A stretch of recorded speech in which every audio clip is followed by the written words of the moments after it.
लाल लाल ध्वजा माई के लाल की चुनरिया हो कि लाल रंगमाना हो कि लाल रंगमाना माई के शोभेला ओहरिया हो कि लाल रंगमाना माई के शोभेला ओहरिया हो कि लाल रंगमाना पर्वत पर बसलू कैलू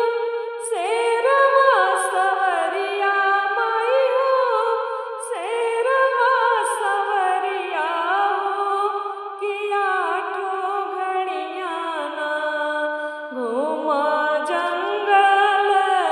पहाड़िया हो कि आठो घड़ियाना घूमा जंगल पहाड़िया हो कि आठो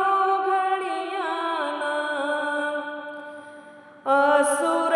संहरलू निर्भय देवतन के कैलू माई हो देवतन के कैलू हो कि काली बन के ना कटलू बैरिन के लस करिया हो कि काली बन के ना कटलू बैरिन के लस करिया हो कि काली बन के ना तू हरे शरण में मैया हम चली अइली माई हो रंजना चली अइली हो डगरिया जोहिना कबले